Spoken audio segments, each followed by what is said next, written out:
Springfield's Talk 1041. Welcome to the show, everyone. Wednesday. Sunny high of 66 for the day. There is a renewed chance for rain around the corner. A look at that first alert forecast. Coming up, are we back on Facebook also? No, we are just on YouTube. All right. Well, I can give you my username and password. Yeah, that would be really nice. I'm still banned. But we are on YouTube, so if you want to watch us there, you can. Jeremy told me that some people said that it was more clear and sounded better on YouTube. Yeah, a lot of people have actually said that they would prefer it on YouTube. So, all right. Joke's on you, Facebook. Facebook. More like idiot book. Yeah. Thanks like for banning me. More like that. If you haven't gotten registered for Lunch Bunch, I recommend you go to ksgf.com and do that. Retro Metro, it's top of mind today because it is Wednesday. That's the day that we join a listener for lunch. If your name is chosen, then you get to pick 5 people to come along with you and have lunch with us at Retro Metro on a Wednesday. So can't win unless you get signed up. What are you getting today? I don't know. Last week I told myself, whatever I think about in the morning, I'm always thinking a meal ahead, not just with Retro Metro, but I will be eating lunch sometimes and anticipating what's going to be for dinner. I like food and I like eating. Last week I had in my head I was going to get the swordfish wrap, but then I ended up getting that pasta dish instead, which was really fantastic. They were out of swordfish last week. Oh, that's right, because you ordered it and they were out. I know. I think that's what I'm going to try to order. Hopefully they have it. Yes, it is delicious. It is. Do you get a side with that one? I forget. I know some of the dishes it comes with a side. I think so. I think I got a salad with it last time. Yeah, I just don't know. It's going to depend on the weather, one.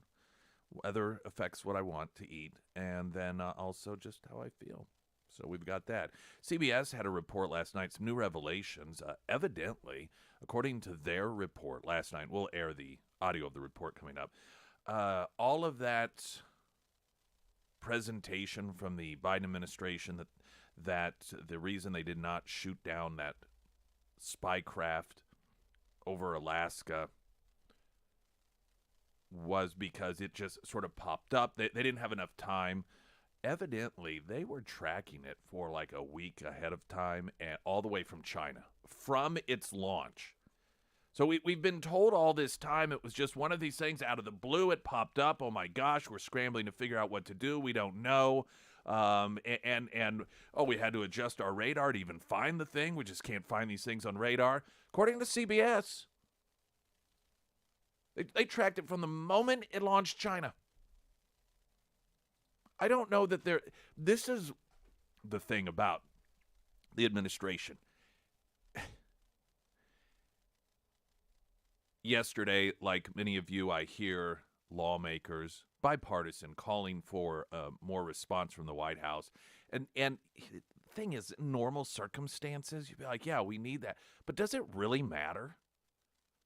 I mean, it's not a criticism, because under normal circumstances, if you have a normal leader, if you have a normal president of the United States, and things like this occur, like you have aircraft for the first time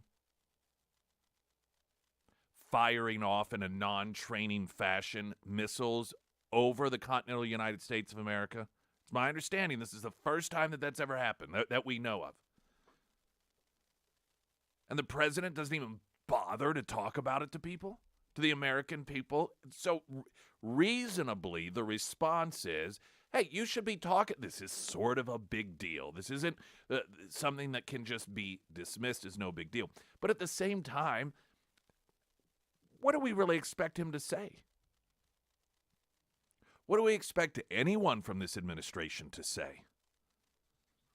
You have these senators coming out of the closed-door meeting yesterday, again, relatively bipartisan, saying they didn't really tell us anything. We don't know anything. What they told us, just come out and tell the American people.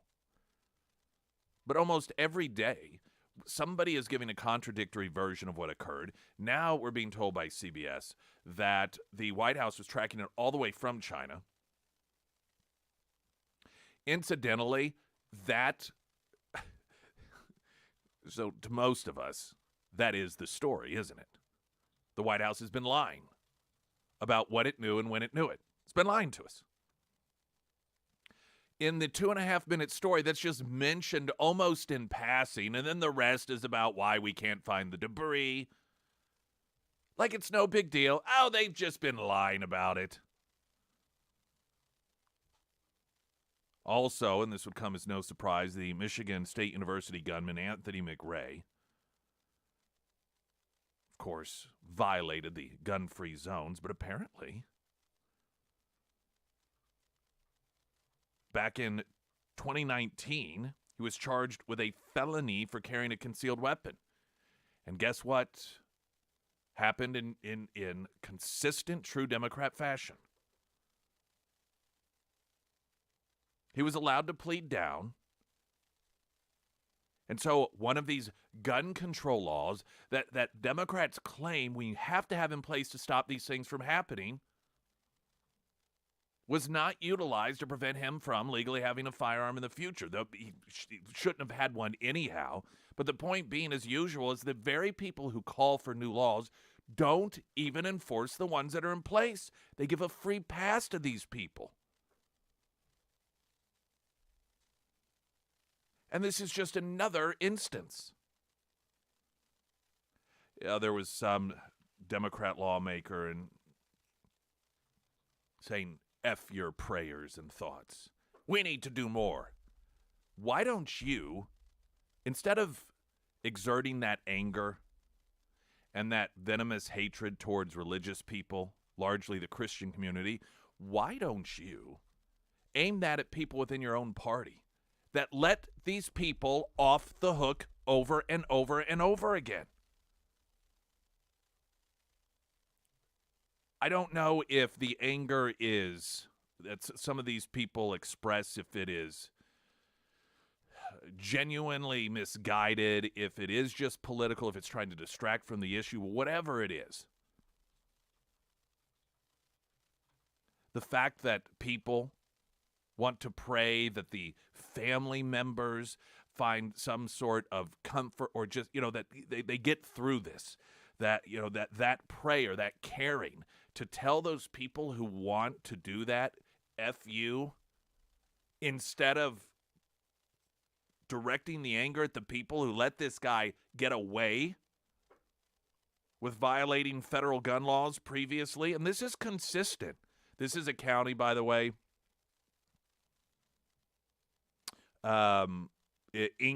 Ingham County, where this occurred. This is a county that has elected Democrats every election since 1992. So it's just like what we see in St. Louis, what you see in Baltimore, what you see in Chicago. The people who demand more gun control laws, when people in their community get caught violating the gun control laws they demand be put upon all of us, they kick it to the side. It's all right. We'll plead you down to something smaller. This wonderful prison reform idea that they have. They are creating this problem. Jason Rima with the latest news update.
That's humor. Oh, isn't that cute? One of the council members, Hosmer, did not support the purchase because of Hammond's Field, because the parking lot that comes along with it was, in his assessment, valued at over twice, or sorry, that they were paying over twice what it was valued. Isn't that cute? He thinks that they care. It's not. They don't care. These people love buying up, just getting the taxpayer on the, oh, we need more money. Oh, we got to raise your taxes. Woe is us. We're just so fiscally tight. Ooh, there's something shiny to buy. Ooh, there's a sports facility. Let's buy that up. Get the taxpayers on the hook for that. Ooh, here's a sports stadium with a parking lot that, what do you want, twice what it's valued at? All right, yeah, whatever. It's not our money. It's just everyone else's money. Is there anything these people won't use your tax dollars to buy? Oh, my, oh, my, oh, my. First alert forecast, sunny with a high of 66 today. 40% chance of rain tonight, 35 cloudy with temperatures falling down to around 31 tomorrow. Then Friday, a bit more reasonable, sunny 42 and 51 on Saturday.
A1 Custom Car Care, all of your car care needs. Don't ignore that check engine light. It means something. It may not be anything big, but odds are it's not going to go away on its own. And oftentimes what happens is if you don't feels like it's driving fine, so you don't worry about it. Oh, it's probably, we all tell ourselves, probably the gas cap just didn't get in there secure enough. I'm sure that's what it is, right? And sometimes it is. But the thing about vehicles today being run by computers is many of the problems that pop up, they compensate for it so that you can continue to successfully drive until you get to that appointment. So simply because you don't notice it, you don't hear it, you don't feel it, you don't smell it, doesn't mean that it's not there as a problem. So just take it in. And hey, if it isn't that big of a problem, peace of mind. A1 Custom Car Care. Michigan State University gunman Anthony McRae, who shot and killed 3 people on campus Monday, was charged with a felony for carrying a concealed weapon without a license in 2019, but the count was dropped. after he was allowed to plead guilty to a lesser misdemeanor charge for possession of a firearm in a vehicle, according to Ingham County court records. Now, this is a broken record scenario, and we see it over and over again in blue counties in this country. You have left-wing prosecutors that will allow people off who violate federal gun laws. And then, when they violate more federal gun laws, oftentimes, in a case like this, taking 3 people with them, they demand more gun laws for them not to enforce. These are the people, and again, whatever the scenario, I am tired of listening to these people complain in these counties. Whether it is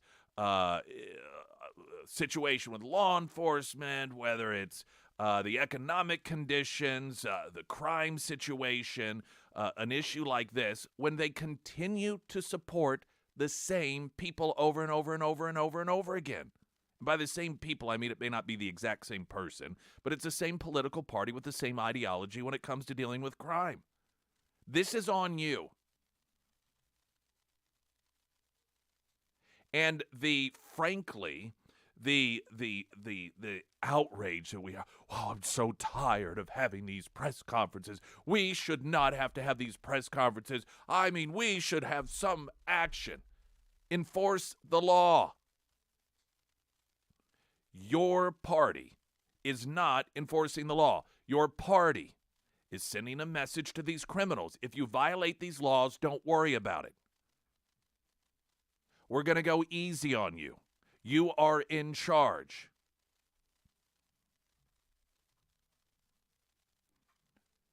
All the time demanding, and this is just the craven nature of these people, have the audacity to blame people who are tough on crime, and that would be the Republican Party. One Michigan state representative released a statement in the aftermath of the Michigan State University mass shooting that left 3 dead and 5 others wounded, saying, F your thoughts and prayers, and that the state needs more gun control laws on the books, again, so they can be not enforced. This is the Michigan House Majority Whip, Ranjiv Puri, a Democrat. I want to extend my deepest condolences to the Michigan State University community. What happened in East Lansing is unfortunately far too common. Going to school in America, whether it's preschool or college, means risking your life every day, the threat of a mass shooting. Yet all we have offered up are empty solutions. Now, what you have offered up is an environment in which criminals feel emboldened. What you have offered up is time and time again allowing your prosecutor, the people that you support, the people that you vote into office over and over and over and over again, allowing people who oftentimes commit violent crimes with firearms back out on the street before they need to, before they have to. That is on you. It's not on the federal government. This is why the rest of the country, or the country as a whole, don't have these same problems. This is why they amazingly seem to pop up, not always, but more consistently in areas that are run by Democrat prosecutors. Incidentally, it's just the juxtapositioning of this outrage versus, that many people are shot in Chicago in a 6-hour period on any given weekend. And we all know why they don't pitch a fit about that. It's because, frankly, it's black people killing black people.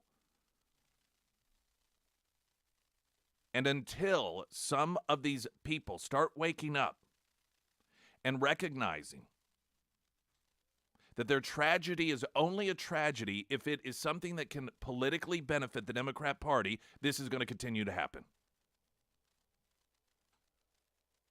This is going to continue to happen.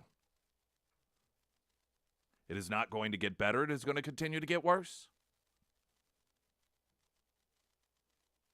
Puri posted his F your prayers, pass Morgan control statement Um, and, again, this is an individual that did violate gun control laws, and they weren't enforced. The individual was not punished. The charges were dropped in exchange for a misdemeanor. That's the person that you should be demanding accountability from.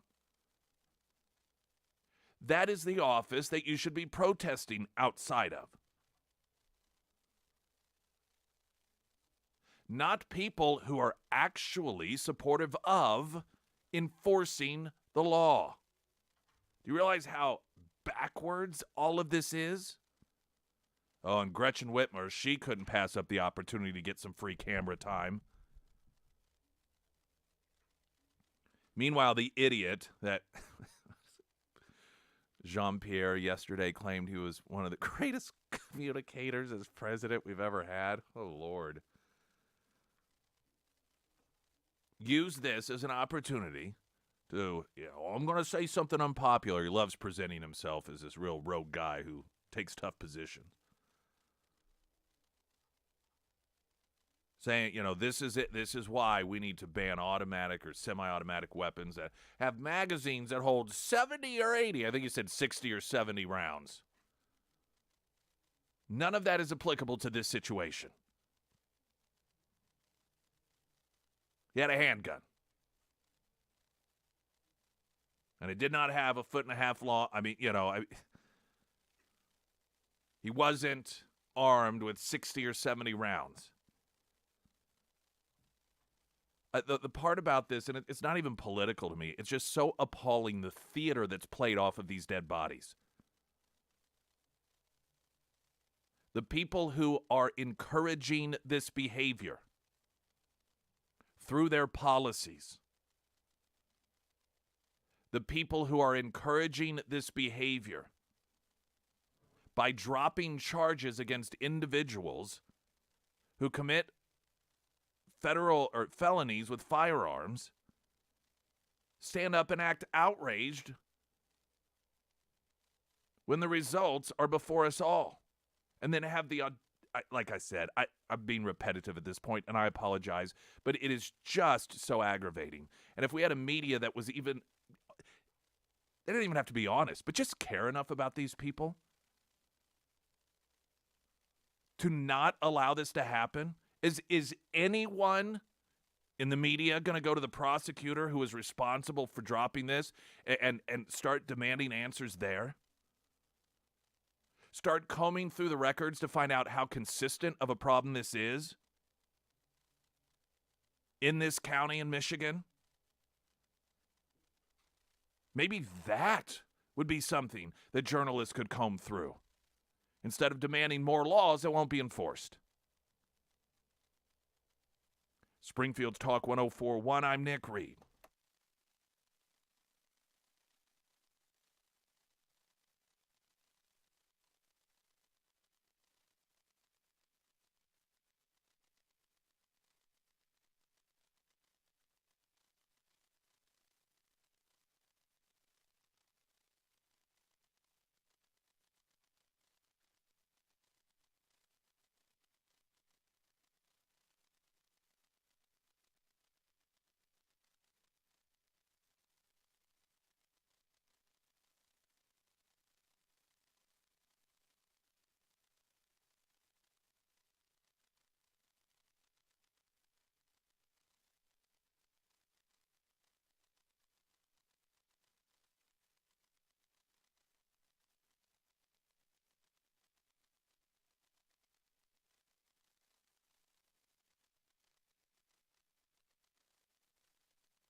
Speaking of soft on crime, this is just hysterical. Rolling Stone magazine.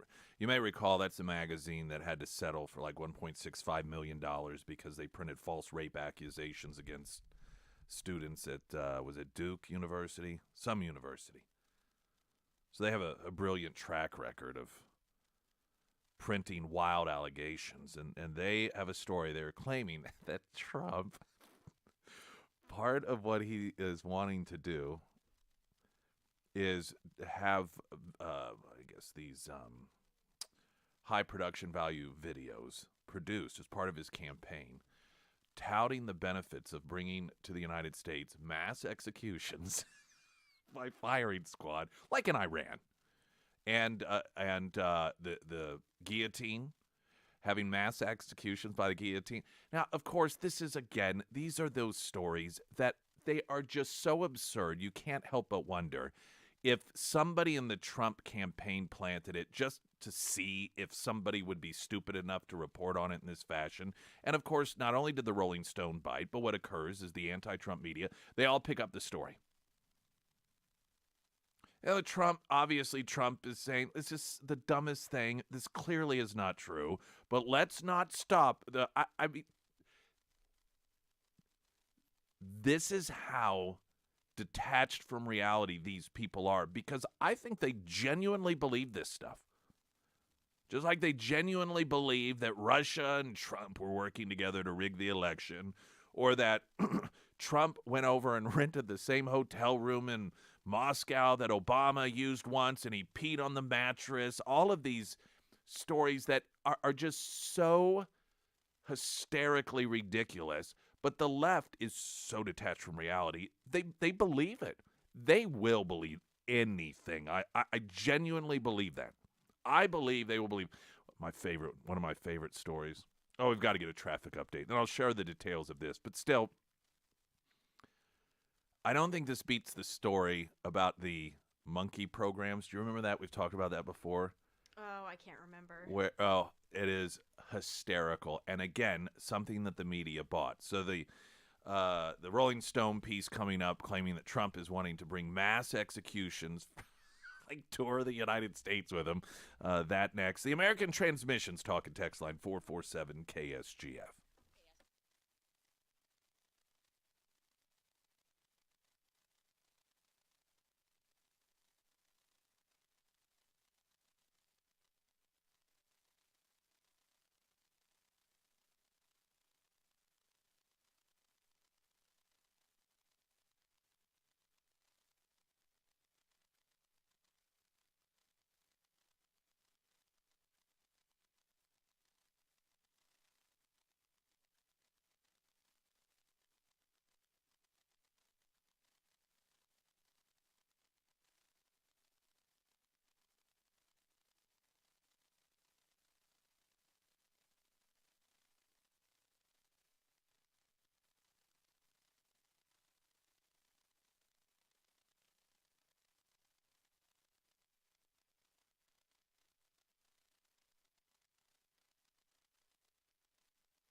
First Alert Forecast, sponsored by Navant Employee Benefits that work. Today, sunny, 66 for a high. 40% chance of rain overnight, down to 35. Temperatures are actually going to drop tomorrow. It's going to be one of those days. Down to around 31. Wind chills 20. Friday, sunny, 42 and 51 on Saturday. So Rolling Stone has a magazine, or has a story Trump plans for a second term reportedly includes firing squads, hangings, and group executions. This is the other story. Before I get into this, that it is one of the most forgotten, but most hilarious stories about Trump, that it was put out there purposefully just to mess around with the media.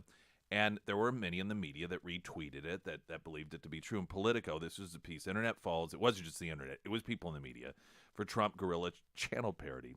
Amid the cascade, this is from January 5th of 2018 in Politico. Among the cascade of revelations from Michael Wolff's incendiary book about the Trump administration, one Twitter user posted a screenshot Thursday night of what looked like an especially stunning excerpt from the book. It described how the president, on his first night in office, had complained that the White House televisions did not carry the Gorilla Channel. Oh, yeah, I remember this. And that Trump spent hours a day watching guerrilla programming his staff subsequently produced to satisfy his appetite.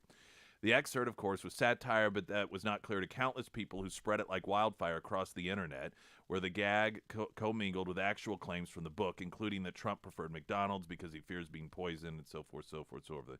But again, it was legitimate people, so-called legitimate people, in the media that were retweeting this.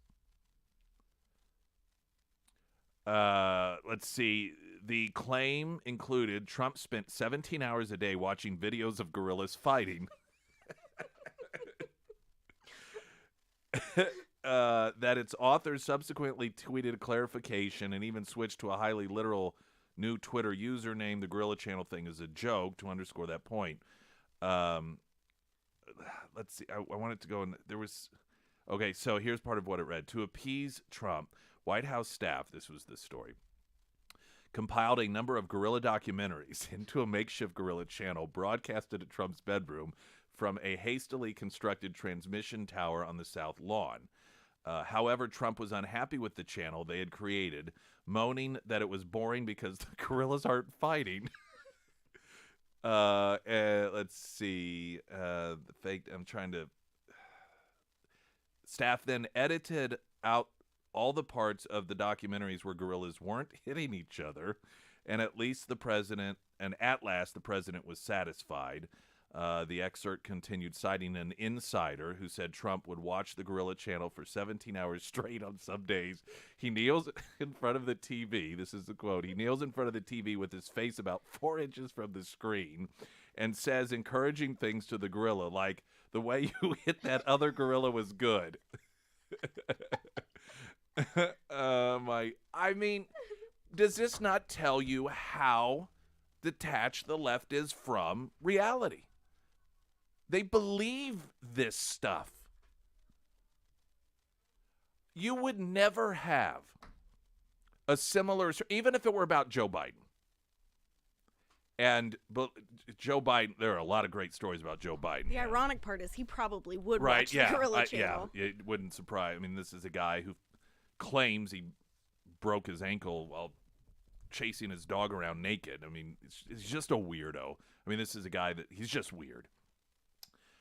But you would never have a significant number of people who don't like Biden believing this. They might look into be like, I know this can't be true, and verify it's not true.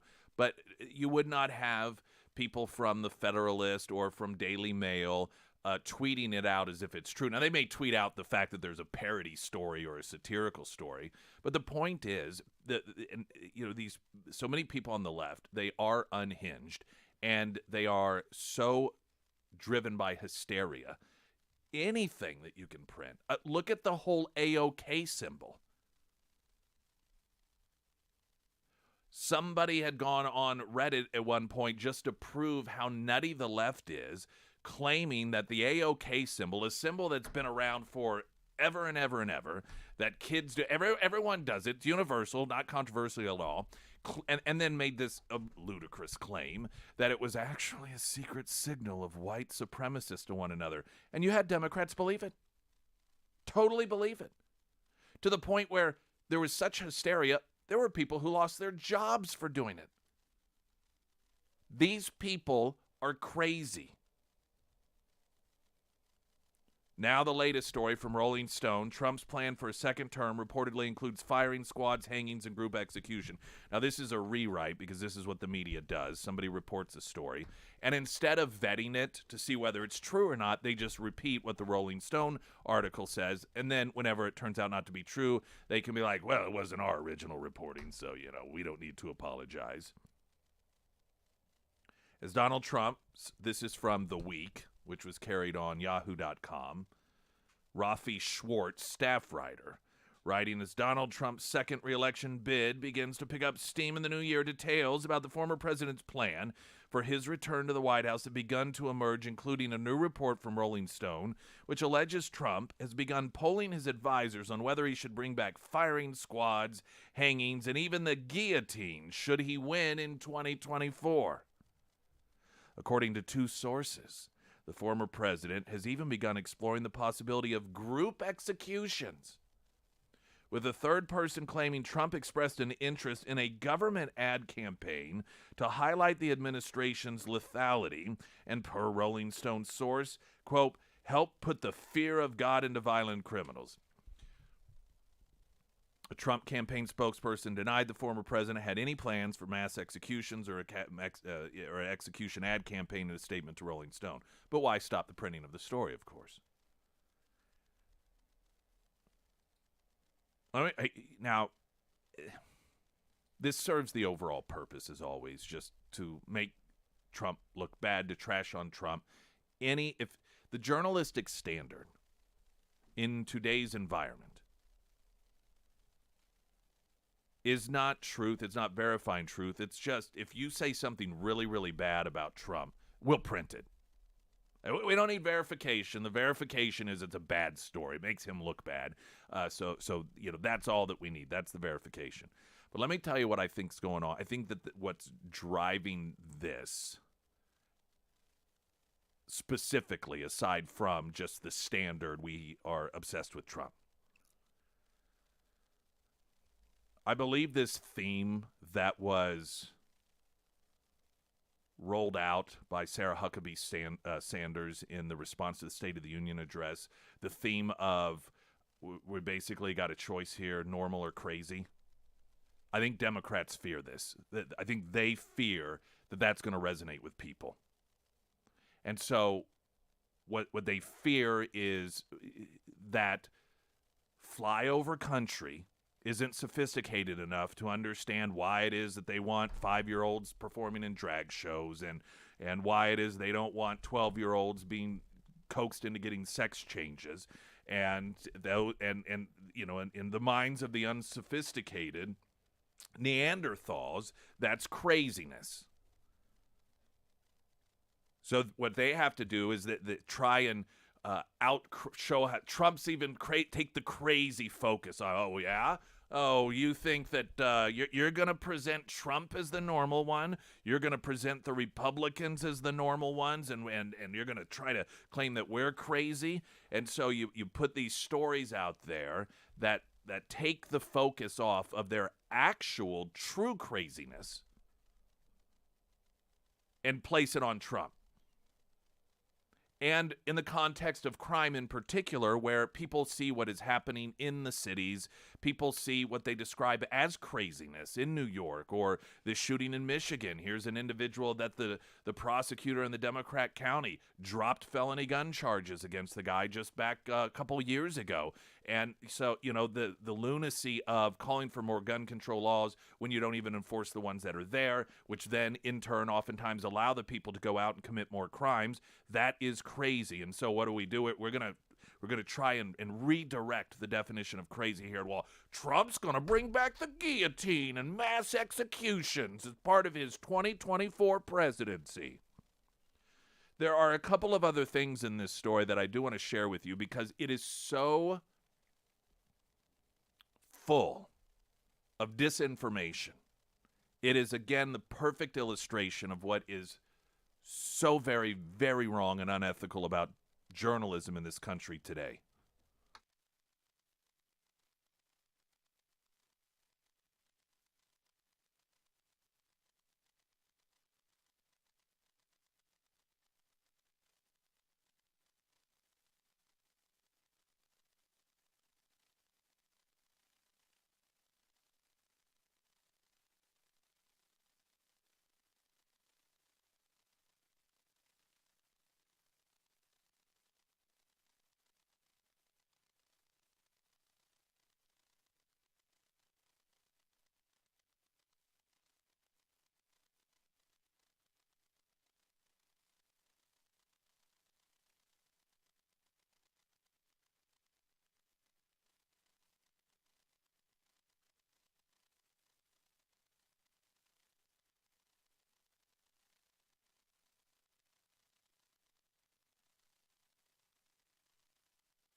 Rolling Stone has a explosive expose. Again, these are the same folks who printed false accusations against a bunch of college students, accusing them of rape, and had to pay out over $1.5 million because of that. Now they're claiming that Trump's plan for a second term includes mass firing squads, hangings, group executions, sort of like Iran. Vanity Fair, they are building off of this piece. Oh yeah, they have a pretty good one. So I was looking up that article, and Vanity Fair is actually the first one that popped up. This was wrote by Bess Levin. Report: Trump wants to bring back hangings and firing squads in his second term, and is thinking about guillotines too. So. Good old Bess here wrote, Donald Trump is a disturbed individual with a strong love for violence. The biggest supporting evidence of this would be obviously his incitement of a bloody insurrection that left multiple people dead because he couldn't handle losing the 2020 election. But there are so many smaller ones as well, including but not limited to his public encouragement of police officers to knock suspects' heads against the side of their squad cars, his endorsement of assaulting reporters, his violent fantasies about punching rally attendees in the face, and his reported desire to have military shoot racial just protesters. But nothing quite compares to his latest musings about bringing back banned methods of capital punishment and even videotaping it for public consumption. Yes, that's right. Rolling Stone reports that the ex-president, who is hoping to become president again in 2024, has recently been telling close associates that he wants to bring back firing squads, hangings, and possibly even the guillotine, should he return to the White House. He has also apparently discussed group executions. According to a person familiar with the matter, late last year, Trump privately mused about creating a flashy, government-backed video ad campaign that would accompany a federal revival of these execution methods. The video would reportedly include footage from these new executions, if not from the exact moments of death. All of this is, of course, entirely believable. At a rally in October, he told supporters the government should execute drug dealers by shooting them and then send the bullets to the family and make them pay for the cost of that bullet. To that end, a former White House official told the Rolling Stones that Trump had a particular affinity for the firing squad because it seemed more dramatic rather than how we do it now, putting a syringe in people and putting them to sleep. This person added, President Trump would explicitly say that he loved a country that was totally an eye for an eye. That's a direct quote. Criminal justice system, and he'd talk about how the right way to do it is to line up criminals one by one and drug dealers before a firing squad. It probably, this is one of those scenarios where Trump is potentially supportive of something that they are, again, opposed to, but they can't have normal response. They go into full hysteria mode. So this is my favorite part here. A spokesperson for Trump denied to Rolling Stone that the ex-president has talked about putting out an execution video for public consumption, calling it more ridiculous than fake news from absolute idiots who have no idea what they're talking about. Well, Trump, I'm sure, I don't know if he's talked about drug dealers, and I know at one rally he talked about some of these drug dealers that are responsible for 500 plus deaths and, having the death penalty for people like that and so forth. But people on the left, again, most of them are opposed to the death penalty, but as usual, they can't just have a normal response. They have to go hysteric over it. And so probably what this is about is, whether it was just things that he's talked about in the past or maybe even talking about if he does become president again, the clear crime problems that continue to flourish and that, the death penalty is something that, could potentially be utilized to a greater degree of people who have committed these horrific murders and so forth. But they go nuts over that. And I don't even know that is anything that would happen, but I could see that potentially being the case. But in their minds, you don't understand how crazy that is. And so that they have to expand on it. They have to make things up. And this article that was put in The Week, which was on yahoo.com, Note, Trump's fascination with the death penalty has long been on public display, stretching back to his call to execute the Central Park five young black and Latino men accused of rape and assault in the late 1980s and were later exonerated. Well, and so again, they can't just be straight about the truth. It was not specifically about those 5 individuals. That he took out when he was influential as a mogul, real estate, in New York, and crime. This was pre-Giuliani, and this was a time when crime was like it has become under Democrats once again. And you had these roves of young people that were just randomly attacking and people and attacking and raping women in the parks. And there was one woman in particular that was raped and beaten so badly. Just the description of it's horrific, and law enforcement, she was found like a day and a half later in a ravine. Her body, they left her for dead. She was in a coma for 12 days. And it was nonstop. I mean, it was just constantly happening. And so Trump took out a full-page ad, and in the ad he was talking about we've got to start being tough on these people. We have to, while Mayor Ed Koch at the time was saying, oh, we need to love, not hate, Trump said, we need to hate this stuff. And if that means bringing back the death penalty in New York in order to, try and demonstrate that this is unacceptable, so be it. So his ad was in the context of the rampant crime that was overtaking New York City. It wasn't a call to specifically execute 5 young black and Latino men. They note a number of other things, like they claim, well, he signed an executive order in those last weeks in office that expanded the federal government's ability to conduct hangings and firing squads as methods of execution. What was done under his presidency was an order that said if there is a federal inmate that's going to be executed and they are in a state, because at the time there was only lethal injection, but this order said if they are in a state that has a different form of execution, then as long as the court is okay with it, that form of execution can be carried out if that's the only form of execution that the state has, or if it's the preferred execution of the prisoner, which clearly is much, much different than Trump saying, you know what, we're going to expand executions and just have all these types that I like, much more than lethal injection. So the point being here is, once again, the absurd. They'll believe everything. And 2, they cannot help themselves but to take what sometimes might be a grain of truth, take it totally out of context in order to convince you of what it is that you need to know, and that Trump is bad orange man.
Coming up, CBS reports the Biden administration evidently lying about how long they knew about the Chinese balloon spy craft. They were tracing it from the very launch from China. KSGF.com, head over there. You could win tickets to see Hamilton at Juanita K, February 22nd through March 5th. your chance. Register your chance to win at ksgf.com.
coming up later in the program, we're going to play a CBS report that reveals the Biden administration has been lying from the beginning about the Chinese spy balloon, in which they were reporting last night that the Biden administration, they tracked that thing from the time it launched, and it wasn't this surprise, oh my goodness, look what this is flying over Alaska all of a sudden sort of scenario. One of the claims that they're also making that does not make sense to me is that the three other objects, which they say they believe are private, like research, whether they're balloons or, some sort of flying object, but they have no idea what they are and they can't find them. Now, if you are a company or a university, private or otherwise, that had some sort of research device, and all of a sudden it bloop disappeared, and you happen to know it was in an area, I mean, clearly you've got some means of tracking these, that you saw reports in which an object had been shot down, don't you think you would call the government and be like, hey, that was our thing? Does it not seem, to me, it seems like a bit of a stretch to expect that you have three separate objects that are shot down that we're told are from the private sector in some capacity, but they have no idea what they are because they haven't been able to find them. The terrain in the areas are quite difficult, and so, that I understand. But no one would call up and say, hey, that was my thing you shot down? That doesn't seem to make sense to me. I would think that they would immediately pick up the phone or call their member of Congress and be like, hey, just so you know, that was my research balloon. That was something that we had up there researching weather conditions or whatever it might be. And here, this is what's even further odd. If that had not happened, and I am part of the administration, I think I would publicly say, if this happened to be yours, would you please contact us and let us know so we can expedite the identification of these objects? But there seems to be no interest in that at all. No call for any of these private entities that they claim may be responsible for these last three devices that are up there to give them a heads up that, yeah, that was ours. Seems to be quite an interesting lack of curiosity in that capacity. Jason Ryman with the latest news update.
First alert forecast sponsored by St. Clair of the Ozarks Home Improvement. Sunny 66 for a high today, a 40% chance of rain tonight.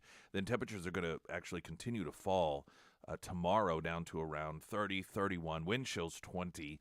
A bit warmer on Friday, sunny 42, and mostly sunny on Saturday with a high of 51. We're going to get a traffic update, and then Secretary of State Ashcroft will join us in moments. I'm Nick Reed.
Want to welcome to the program Secretary of State Ashcroft joining us this morning. I appreciate your time. I don't know if you saw this headline. I believe it was from yesterday. Jean-Pierre, a White House spokesperson, claimed that President Biden is the best communicator in the White House. Now, I know. Well, Go ahead. that may be true. I know it's not the highest bar. That's for sure. Oh, I tell you what. I mean, it's just it is beyond one's imagination how chaotically nutty this entire administration is. It's like they all go out. It's clear to me there's no cohesive leadership. I mean, just as you watch one thing after another play out, whether it's the train derailment, which for all the environmental disasters they love to tout, whether it's straws up the noses of turtles or whatever else, this one where you have this plume of toxic smoke and you're like, oh, don't worry about it. It's no big deal. Or the whole balloon thing. I've just never seen anything like it. It's amateur hour. It's a total lack of strategy. It's a total lack of how do we do things well. It's just trying to avoid any accountability, any responsibility, and not wanting to make any real decisions because then they might be held responsible for whether or not those decisions are good or bad. You know, the Bible says that where there is no vision, the people perish. Yeah. And we are seeing problems with the lack of vision at the national level right now. I wanted to ask you about efforts to protect girls and women in sports. And this issue in particular, it has a few different channels to it. One of them is the extreme nature of what some of these hospitals are doing. And there was a piece that was written by a gal by the name of Jamie Reed, who is an advocate of transgenderism, describes herself as to the left of Bernie Sanders, is married to a trans person and so forth, and went into the field in order to help, and then was horrified to learn at what was being done. And I thought one of the most telling and chilling descriptions that she gave was the fact that, you know, she said some people refer to this as experimentation, but she said it's worse than that because at least when you're experimenting on people, you have some sort of controlled environment, and this is just total chaos at the expense of these kids, and that whistleblowing has got a number of people aware and calling for investigations. What are your thoughts on that? That's St. Louis, or it's Washington University and the St. Louis Children's Hospital for people that don't know. I think it's horrendous that we're having children medically and physically changed in ways that are irreversible. I think one of the honest ways to talk about it is chemical castration of children. And this is sometimes, 5, 6, 7, 8-year-old kids. I don't agree with the transgender lifestyle, but there's an entirely different aspect to it if you're an adult and it's your decision for yourself, in which case, hey, it's your life, you make your own decision. But the idea that people would not only be participating in that with little children, but they would be doing it to profit off of it, to make money at the expense of the agony of those kids, is terrible. If we truly love trans individuals, we wouldn't be telling them go ahead and do these terrible procedures that won't stop you from wanting to commit suicide. We would be looking at the underlying issues and saying, how can we help these people to live lives that will be beneficial, that they will be able to attain at, instead of just saying, yeah, go ahead and do this crazy, terrible stuff to your body as children.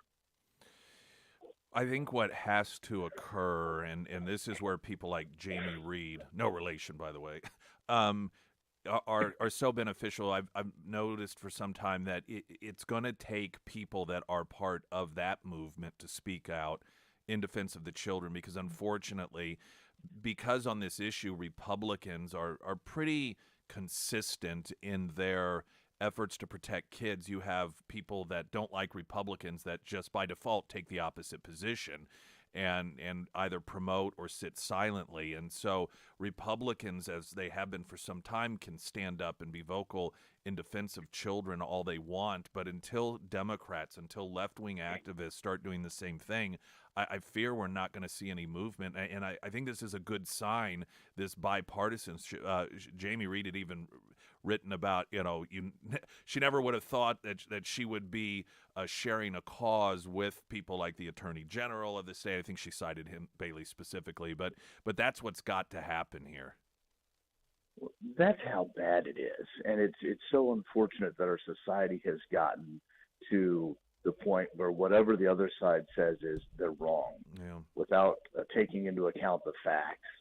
But that is just, the quote party of science has decided that science doesn't matter, and I don't know how we get back from here, because Democrats are trying to force this on people, and really all Republicans are doing is saying, hey, wait, let them be kids. Right. Let them have a childhood. Let's support them. Let's protect them. Let's uplift them. And when they're 18, 19, once they're at the age of majority, they can make their own decision. Republicans are the people that are actually saying, let people make their own decisions. Democrats are the ones that are being authoritarians and saying, no, this has to be done. As is often the case, the media, they anywhere from skew to lie about subject matter that they disagree with, and you have been a real target of this when it comes to the proposed library rules.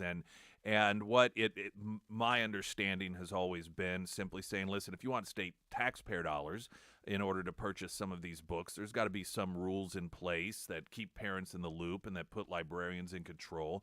And that I've seen the op-ed pieces, as have you, essentially claiming that you are wanting to ban books from libraries and you're a fascist for doing so. What's the latest on this? The rule is going into effect. The final rule has been published. We made some minor changes in it so there was more specificity to help libraries know what they were allowed to do and not allowed to do if they wanted to get money, to make sure parents would have that true visibility. But that rule will probably go into effect around May 31st. We won't ban any books, although is there anyone that would honestly stick their hand up and say there are no books that should be banned for 5-year-olds? Right. Just think about that. And part of the rule said if you're the library and you have determined that this material is inappropriate for kids, you're not allowed to put it in a kids section. Who's really standing up and saying this material is inappropriate for kids, but we've got to put it in front of the toddlers? Yeah. Has our country gone that far? So you do want to burn down libraries, is what I'm hearing. No, I want to save libraries. I think libraries should be a part of our educational system. We should understand them as such. We should support them. I think they help people to realize their potential. But if we see our libraries providing disgusting, inappropriate things to kids, our libraries will die because good people will not be able to support them. The government will not support them with funds, and they will die.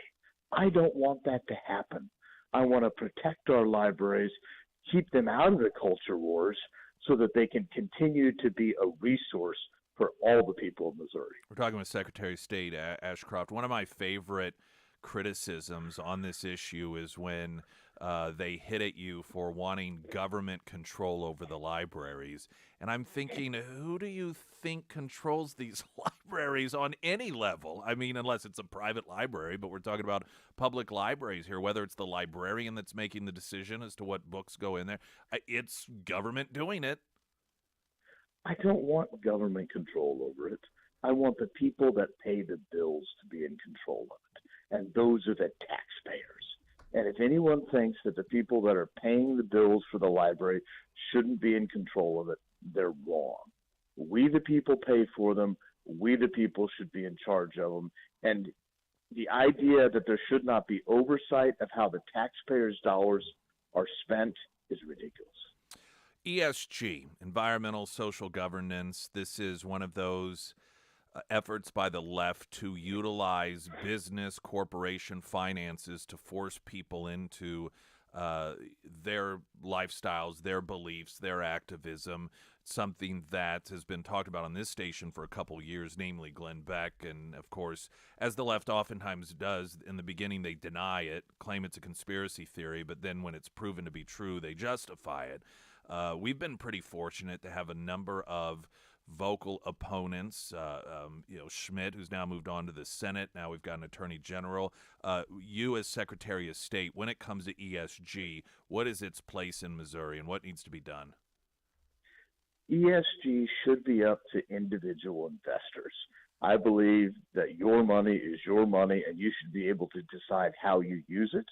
But we put out a rule that said if you are an investment advisor and someone thinks that you are providing the best advice you can to get them the highest rate of return, and you are actually using their money for some sort of social agenda that the investor may or may not agree with, then that's fraud, and the state of Missouri will come after you. Now, if you want to suggest ESG things to your client and you tell them, look, this probably won't make you as much money, but I think it's a good thing to do because of this, quote, benefit, and your client agrees to that, it's their money, that's their choice. But I believe in transparency, I believe in accountability, and people should be able to make their own individual choices. So disclose it, you're fine. Don't disclose it, and we're coming after you. And incidentally, that's not a new concept. I mean, if I tell a bunch of investors that invest with me, I'm going to open a restaurant, and they find out instead I'm using it to, purchase cars and go on trips, I kind of can't do that. This is not a new concept. No, it isn't, and it just shows the darkness, I would say, in some people's hearts that they think it's their right to take advantage of the people of Missouri and the people of this country. They believe that they are so right with their political agenda that it's okay for them to cheat other people, and it's not. Before I let you go, Secretary of State Ashcroft, any final thoughts for listeners today? Stay vigilant. Keep listening to Nick. Government is always something we have to push back against, and it can only be effectively done by we the people being involved. Thank you, sir. Appreciate it. It's good to hear from you. Thank you. You bet. Secretary of State Ashcroft, Springfield's Talk 1041. I'm Nick Reed.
If you miss any of the show, we do get it up in the on-demand section at ksgf.com. Also, the KSGF app. You can text in questions, comments.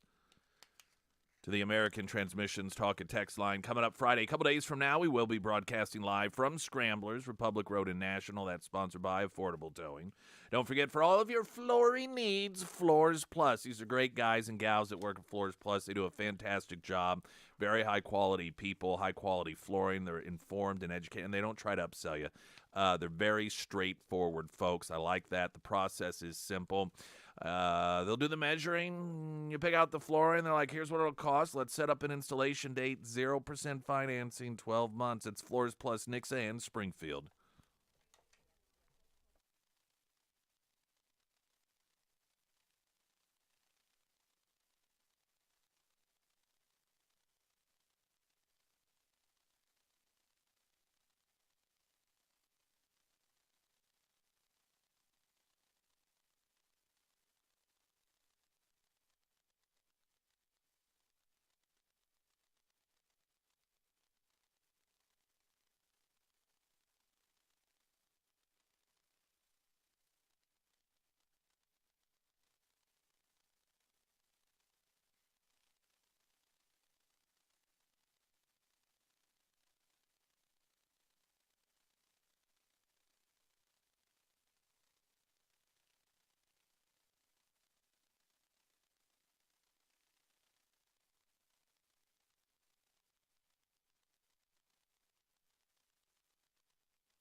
Yeah, the Carrickers there, that home loan.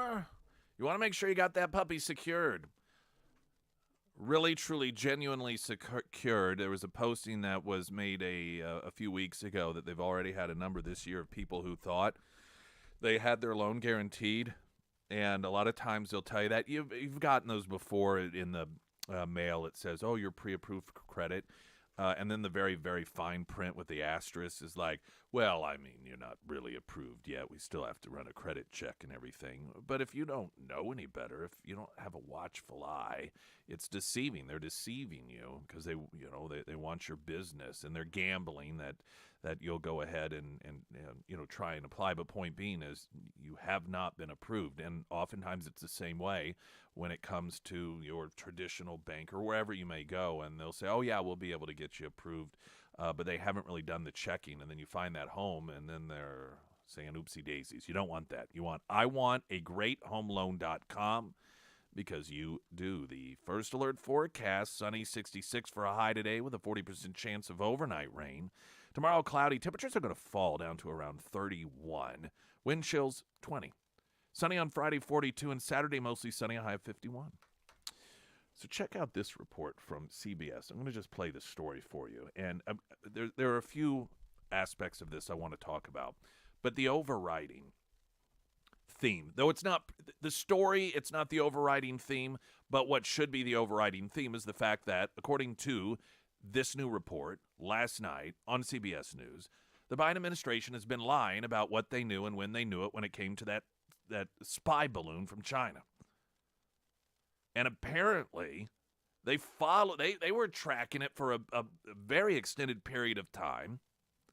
All the way from China, in fact. It wasn't something that just popped up out of the blue over Alaska before it was too late for them to do anything about it.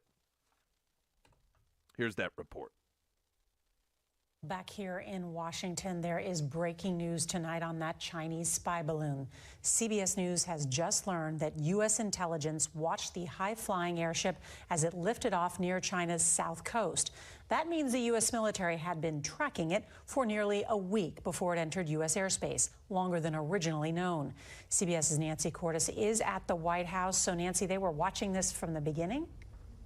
They were, Nora, and what they saw was this balloon heading east from China towards Guam and Hawaii. But then it took a sharp northward turn, a beeline towards Alaska. They also revealed today that the 3 subsequent objects they shot down probably were not involved in spying. The 3 objects shot down this weekend may have been harmless research balloons. That's now a leading theory for the intelligence community. There's strong consideration that these objects are indeed benign. They won't know for sure until they find the debris. They're in very difficult terrain. The chairman of the Joint Chiefs of Staff described the challenge. One object came down in the Arctic Circle, where it's minus 40 degrees. The second came down in a hard-to-reach part of the Canadian Rockies. And the third plunged into Lake Huron, a couple of 100 feet deep. We'll get them eventually, but it's going to take some time to recover those. He defended the decision to scramble fighter jets to shoot them down and acknowledged that the first missile fired over Lake Huron missed its target. First shot missed, second shot hit. New cockpit audio reveals that even the pilots were perplexed by what they saw. I can see like lines coming down below, but I can't see anything below it. Definitely smaller than a car. Pentagon officials have offered intriguing descriptions of the objects. One looked like a metallic drum. Another was cylindrical and carried a tethered payload. Another was octagonal in shape with strings attached. What are these things? Who sent them here? And what are they doing here?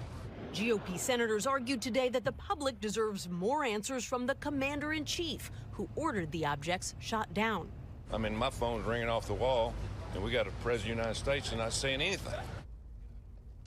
We asked White House officials if the president has any plans to make public comments about these objects, and all they would say is that he continues to be briefed and takes the situation very seriously. They did say today that they can rule out the possibility that any of these objects were connected to the U.S. government. They were able to do that after connecting with the FAA. Nora?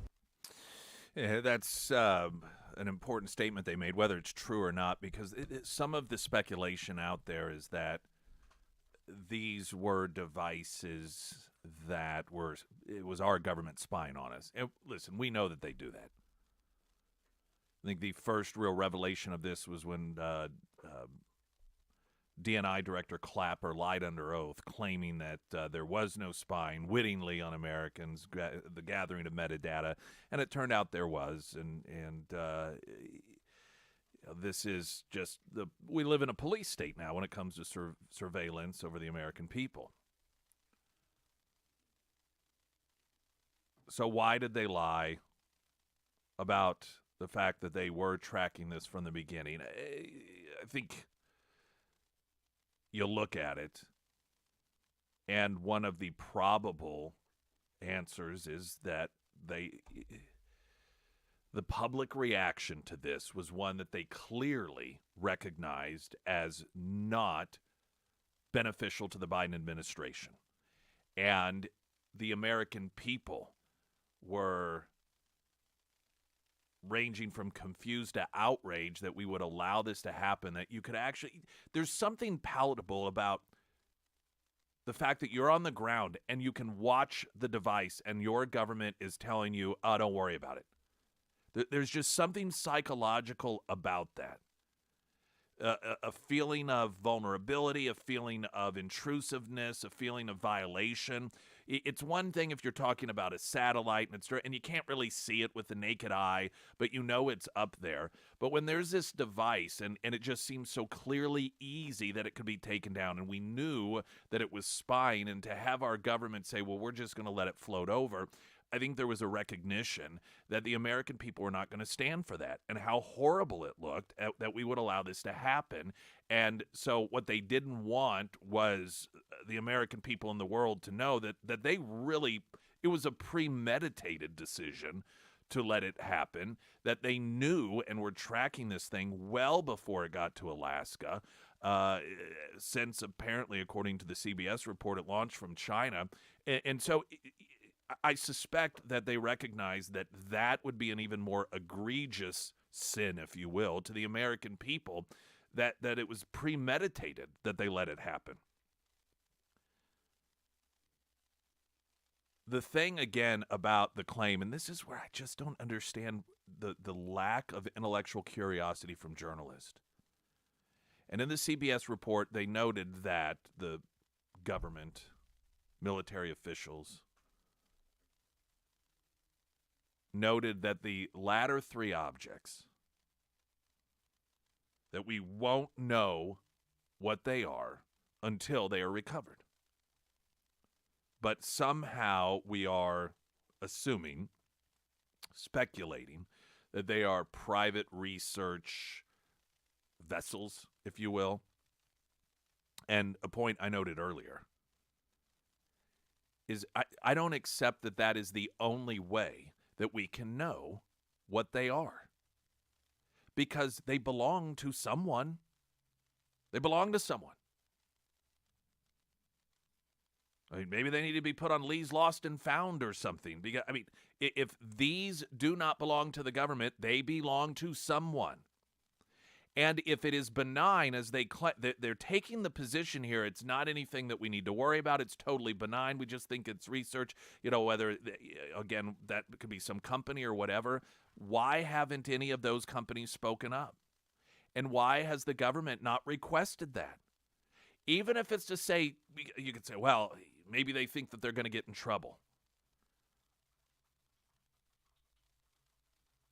I don't know to me, the idea that in such a short span of time, you would have three significant research devices floating through the air that all decided not to get permission from the FAA ahead of time, because I'm sure that's the division of the government. You at least have to notify, if not get permission from at least. And that, like, you would have these three floating across different parts of the United States, and they would be so quickly identified. I'm not saying that that's not possible, but it just doesn't seem plausible. So one scenario is that, okay, they are benign and they are for private research purposes. Did these individuals then, so they got permission, they would not be in trouble under those circumstances. Why not request them to come forward? Or let's say that it is believed that they did not do the proper paperwork and that just coincidentally, within such a short period of time, there were three, whether it's the same or separate entities that were doing some sort of private research, and they decided for whatever reason they weren't going to bother to tell the government. They were just going to roll the dice and hope that the device didn't get hit by a commercial airline or, whatever the motivation or reason may be. Because, again, they're telling us it's not nefarious. That's what they're telling us, the government, that it's totally benign. Why would benign efforts not get the okay with the government? It just doesn't seem to add up. And there are obviously potential explanations that I'm not thinking of that would potentially also make sense. It's, again, the fact that they aren't publicly saying, hey, if you lost one of these devices, will you please contact us so we can stop wondering what it is, seems odd to me. That's what I would do. Like, if you happen to know what this is, if you're doing some sort of massive research project and all of a sudden your monitoring system has noticed that it went away and it happened to be in this particular area over Lake Huron or where, the other locations, could you please let us know? Because that's going to save us a lot of time and a lot of taxpayer dollars, just knowing now what it is. And at the same time, we could tell the American people, and maybe they'll feel a little bit better knowing that it was something that was relatively benign. But the fact that none of that's happened, there has to be some U.S. senator who's asking these questions out loud. There must be somebody in the media that are asking these questions out loud. Maybe not. Perhaps just the kooky one. Springfield's Talk 104.1, I'm Nick Reed.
Sarah Myers.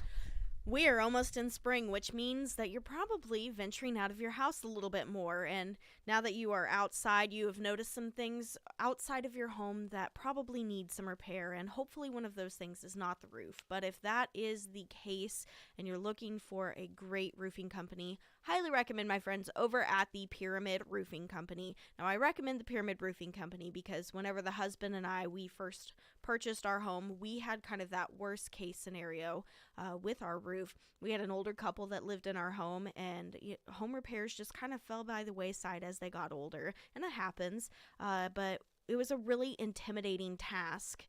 And so we called the Pyramid Roofing Company. They came out, they gave us a free estimate, took tons of photos and videos, explained the process of what needs to be done, and we made it happen within just a couple of days from start to finish. And it was a really good feeling. I knew that they were upfront and honest with me. They didn't sugarcoat things that needed to be fixed, but they didn't also try to upsell us or use scare tactics to make us feel like terrible first-time homeowners. So if you do find yourself in that situation where you are needing a new roof or maybe just a roof repair, highly recommend the Pyramid Roofing Company. You can find all of their contact information housed at ksgf.com under the Sarah's Endorsements tab. Some of the text messages in the American Transmissions Talk and Text line. Maybe the devices are delivering drugs. Another asking, could they use the Warhawk, just shoot them down with 50 caliber? Another saying FAA. Why would you need permission from the FCC? Oh, I guess I said FCC. I meant FAA. I'm sure you can understand why I would just instinctively FCC. That's the wonderful government entity that regulates us.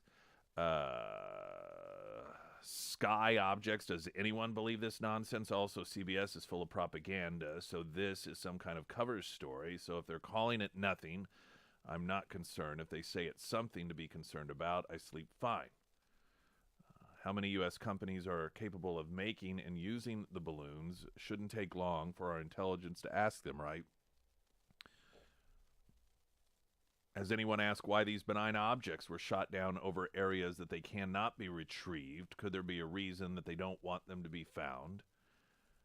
Another saying, well, maybe illegal guns or ammo to Canada. Well, listen, this is, on one hand,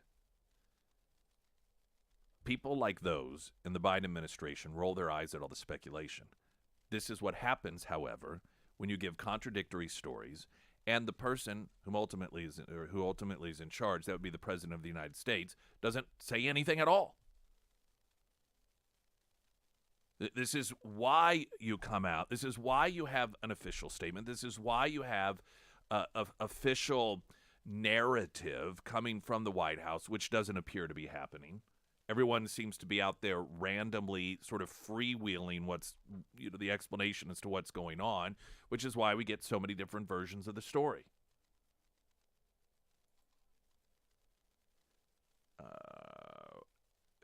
Senator Kennedy, sorry, I was trying to hit some of the text messages as they come in here.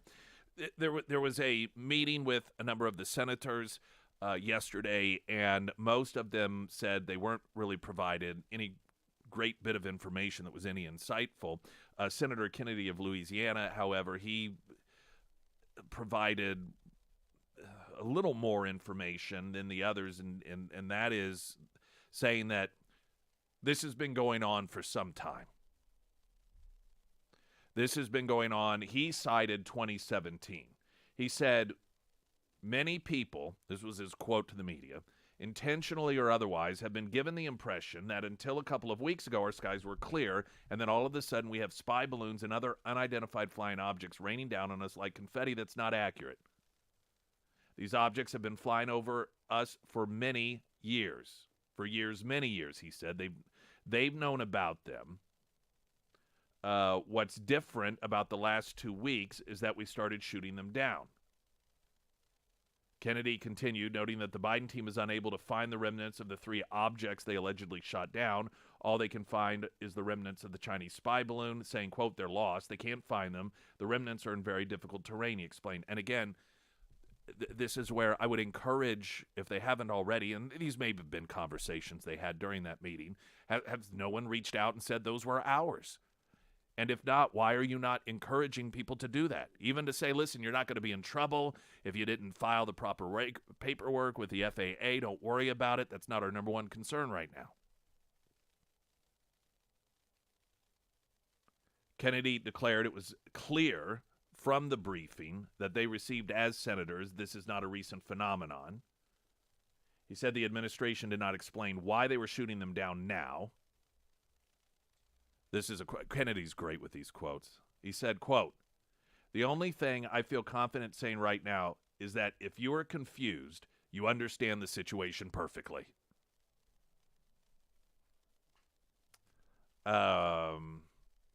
There was one other text message here. Oh, there's a number that came in. I'll try to read through these during the break and see then if I can get to some of them after the break. The American Transmissions talk and text line 447 KSGF. I'm Nick Reed.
There's a theme here with a number of the messages coming in on the text line, and that is, well, if Democrats say they aren't aliens, then by default they're probably aliens because Democrats lie about everything instinctively.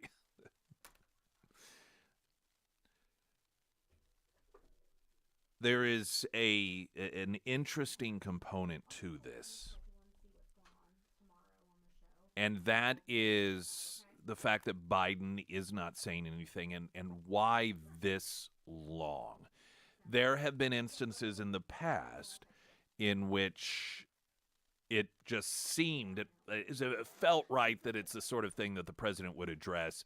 And, well, he's not going to. But then within 24 hours of it becoming obvious there were calls for the president to address the situation, he did so.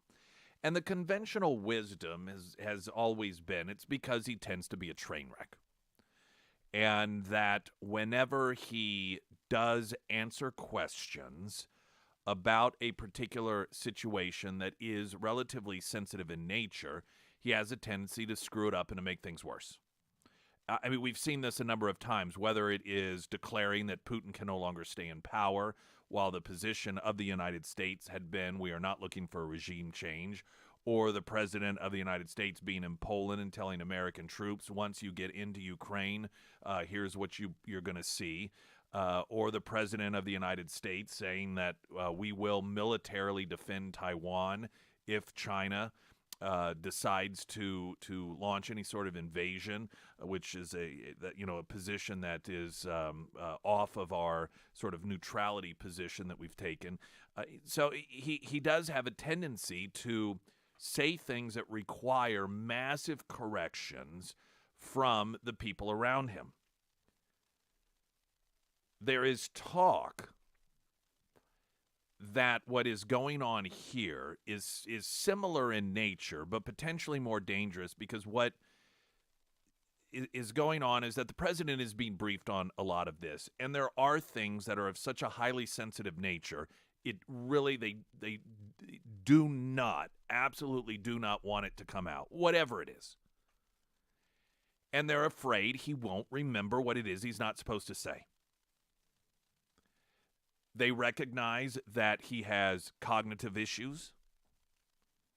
They recognize that he says things that are completely detached from what he's supposed to say. I mean, one of the stark examples, of course, I just gave several, but, how long did we hear that the reason that we weren't putting sanctions on Russia was because the threat of the sanctions we were using to try and prevent them from invading? And when the invasion occurred and he was asked about this, he claimed, well, we never said that. We never talked about sanctions being a deterrence. I mean, that was the entire foreign policy dealing with Russia for months. And so there's a recognition that no matter how apparent a particular position may be, Biden at times loses it. And he forgets even the most important basic things. And so there are many who believe that the damage that is being done by not having him come out and speak to this issue and answer any sort of potential questions is less than the damage that he could do out there answering questions. That he may reveal something that they desperately do not want to be revealed, whether it is more China stuff or Russia stuff or domestic spying or potential, terror cells in the United States monitoring, or frickin' aliens. That are things that they just cannot afford for him to say during a press conference, and that's ultimately the reason why they're just deciding, no matter how bad it looks, no matter how weak it makes the United States look, no matter how poor it may come off, that has got to be better than the damage he could do by opening his big mouth. And of course, this is one of the detriments of having a president that's not all there in the head. And sadly, everybody knows it. Everybody knows it. Despite the White House's claim yesterday that he's the best communicator the White House has. News in 60 seconds. I'm Nick Reed.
New York Post has a story. It's just more of the same typical corruption. James Biden, this is Joe Biden's brother, was hired to help a Philadelphia construction company resolve a decades-old dispute with the Saudi government because he was the sibling of then Vice President Joe Biden, court documents reveal. Well, of course he did. This family they're trash. Making money off each other, having sex with each other, pointing fingers at each other. I used to try and pinpoint, particularly Joe and Hunter Biden's relationship, who was the user and who was the one being used. And then I realized that oftentimes in the sort of total chaotic, trash-filled dynamic of the Biden family, you can hold both positions, the user and the usee.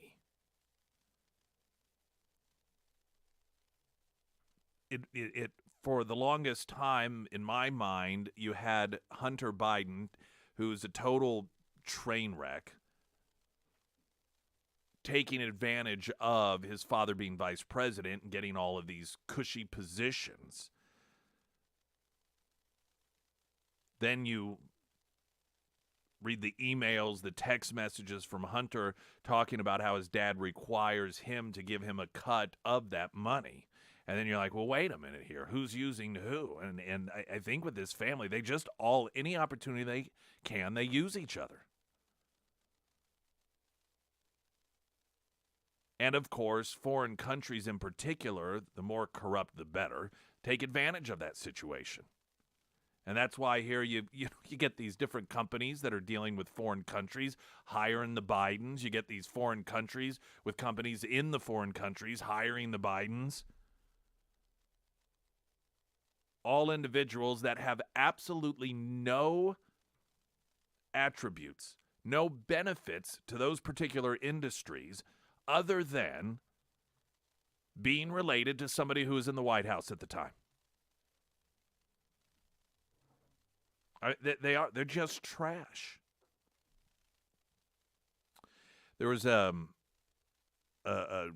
op-ed piece, editorial in the News Leader a couple of days ago, and I chuckled to myself because it's so transparent. And it's the League of Women Voters, and they're a left-wing outlet, but they masquerade themselves as being totally nonpartisan, which is laughable. And the headline for their piece is school board candidates should be transparent, avoid negative campaigning. Now, I knew exactly what this meant. The League of Women Voters, they want the left-wingers on there. They also recognize that the majority of parents across this country are opposed to the radical agendas of left-wing school board members. This is backfiring all over the place. This is why we continue nationally to see these school boards make national news, whether it's the obsession with drag shows or transgenderism, this weird desire some adults have to talk to 5- and 6-year-olds about their personal sex lives, the pitting kids against one another based off their skin color. There's a recognition that stuff isn't flying with the average American. And what I suspected was going on here is that they realize that these are the campaign issues that parents are going to be hearing about, because they are very, very important in the school districts right now. The targeting of children by these activists is something that cannot and should not be ignored. And so in an effort to protect those who promote and foster such divisive and sexualized atmospheres in the schools, you set up this sort of call for avoid negative campaigning. Translation, don't talk about these things that will highlight where some of these school board, or where one incumbent who's running for re-election and another candidate might stand on transgenderism, might stand on forcing girls to shower with boys in school, where they might stand when it comes to critical race theory issues. They do not want these issues talked about because they know which direction things will head. So they wrote, it's relatively short, League of Women Voters, Southwest Missouri, a committed supporter of public education, continuing a position established more than a century ago at our founding. We truly appreciate the contributions of local school boards who provide leadership, community perspectives, and oversight. We send League observers to Board of Education meetings and try to be well informed about public education issues on local, state, and national levels. By the way, can we admit that if you are that involved, you're not totally just objective. You're not some observer who doesn't care how elections go one way or another. They claim that they are known as a strong proponent of fair and honest elections. Therefore, the League of Women Voters of Southwest Missouri encourages all school board candidates to campaign with respect. That is, respect for fellow candidates and respect for voters. In campaigns leading to the April 4th election, we urge candidates to focus on issues that are essential to our local public schools, not boilerplate agendas imposed by outside interests. So, translation, if you talk about critical race theory, if you talk about drag shows, if you talk about transgenderism and enticing young people into irreversible surgeries, you are simply talking about boilerplate agendas imposed by outside interests. They're trying to set the stage here to cast anyone who talks about these issues that are prevalent as simply being a problem within our system of democracy. We encourage providing factual information to voters, not misinformation and disinformation. See, these are always the red flags they can't help but throw up. This is how you know they're left-wing. One of the many reasons.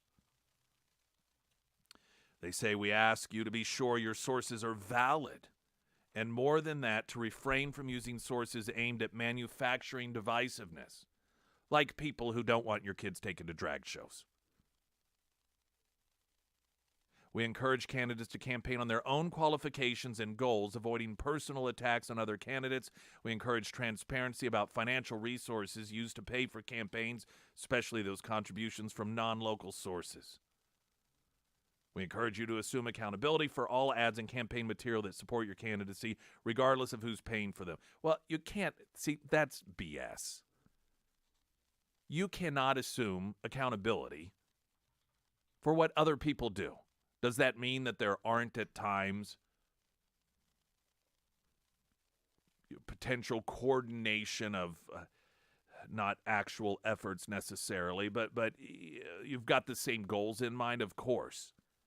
But to say that anybody who's running, if anybody does anything out there at all, any sort of Facebook posting or campaign materials, you need to accept responsibility for them. Because if you're going to make that standard, you know what I'm doing to my opponents? I'm going to put all sorts of anonymous materials in mailboxes supporting my opponent, but saying all sorts of horrible things, and then demand that they accept responsibility for them. Well, of course you can't do that. This is why it's ludicrous.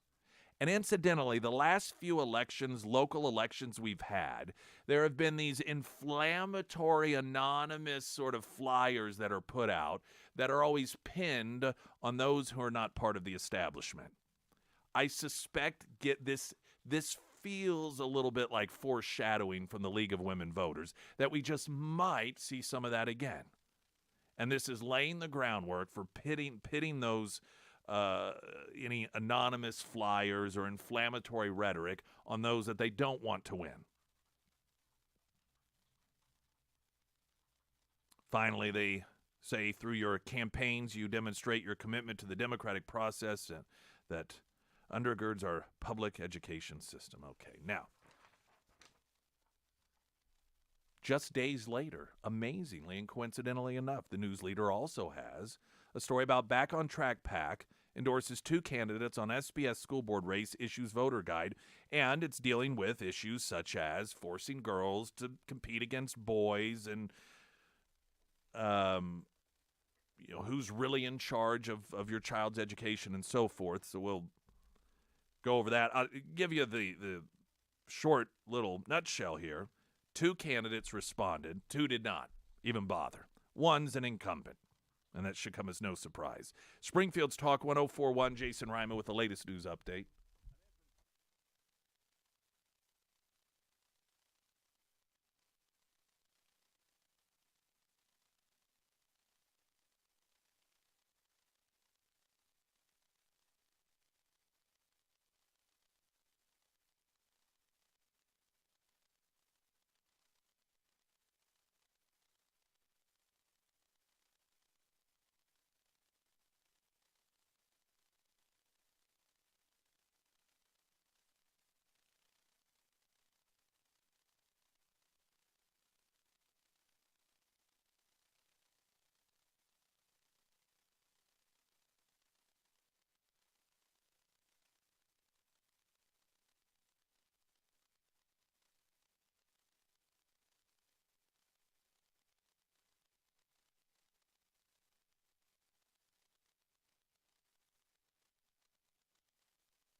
First Alert forecast sponsored by Navant Employee Benefits. That work sunny with a high of 66 for the day, a 40% chance of rain tonight.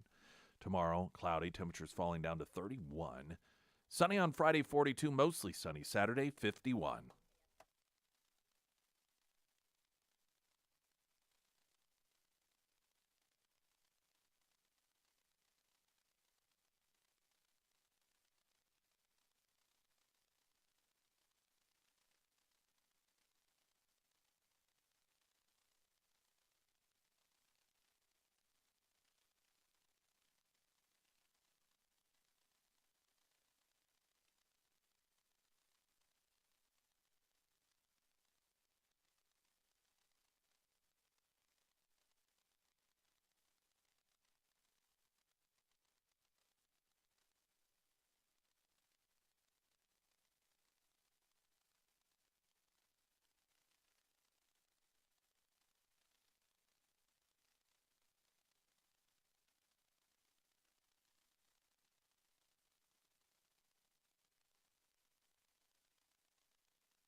Genuine reviews for goods and services are beneficial, and most of the time, I think we're all pretty good about sniffing out the fake ones.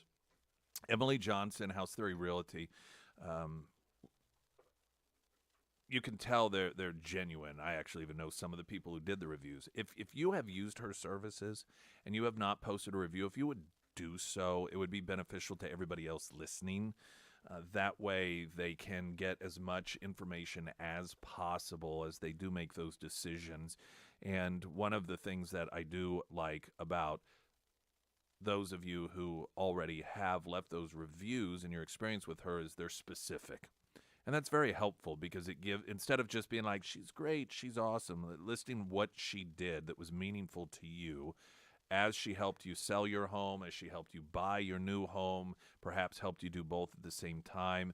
When you're specific in that way, it's helpful to people who are trying to figure out whom it is that they want to choose to take care of them. And of course, you know, I definitely, as so do many of you, recommend Emily Johnson, House Theory Realty. And if you could take time to do that, even if it was 3 years ago or so you used your service, you know, it would be helpful to those who are seeking more information. That's Emily Johnson, House Theory Realty. So back on track, PAC has endorsed 2 candidates in the Springfield Public School Board race, and they issued out a voter guide. Here are the questions included in the voter guide, and 2 of the candidates, that being Landon McCarter and Chad Rollins, responded to the survey, while Judy Bruner did not, nor did Sharita Thomas Tate, who is, I believe she's still an employee at MSU. She's left-wing, and she is running for re-election. The first question is, starting in elementary school, do you believe we should be teaching that boys can be girls and girls can become boys? You, again, had Bruner and Thomas Tate not respond. Landon McCarter and Chad Rollins both responded no. That is not something that should be taught. Do you support biological boys competing in girls' sports and sharing locker rooms? McCarter and Rollins both said no. Bruner, Thomas Tate did not respond. Do you believe that parents have the ultimate authority over their children's education? McCarter responded yes, and Rollins also responded yes.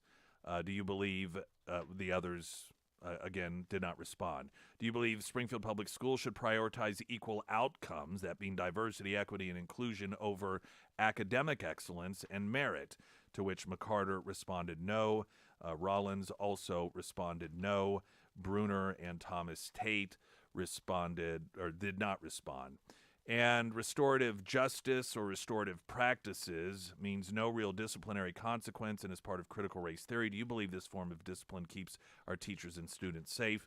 To which McCarter responded no and Rollins responded no. Bruner, again, Thomas Tate also saying no, or, did not give a response. Essentially, if you are an individual that does not want to see the continuation of divisive racial issues taught in school, and I'm specific and divisive, like if you're a certain color, that automatically means something about you, like you're privileged or you're underprivileged. If you believe in the science of boys and girls, if you believe that girls should not be forced to compete against boys, if you believe that girls should not be forced to take showers with boys, if you believe that essentially girls should have the same rights as boys do, and not allow boys to call the shots in those capacities, then if they stay consistent with how they filled out the form, McCarter and Rollins are going to be the 2 individuals that you will want to support. Bruner did not respond to those, so you can take that for what you'd like, that being Judy Bruner and Sharita Thomas Tate. Again, she's an incumbent. She's a left-winger, so you pretty much have an idea where it is that she's going to stand on those issues, though she did not give a response. This is, again, why it is that you're going to hear as the League of Women Voter put out that editorial saying, well, let's not be divisive. They know that these issues are coming up. They know that these issues are issues that are supported by parents, while the teachers' unions, or the concern about these issues and wanting just to get back to where we just teach kids things that prepare them for the world. A couple of years ago, we played audio in which Dr. M was expressing concerns about the diminishing test scores year after year after year. And Sharita Thomas Tate just dismissively is like, well, yeah, they're going down. Like, it's no big deal. That's just the way that it is. There's nothing we can do about it.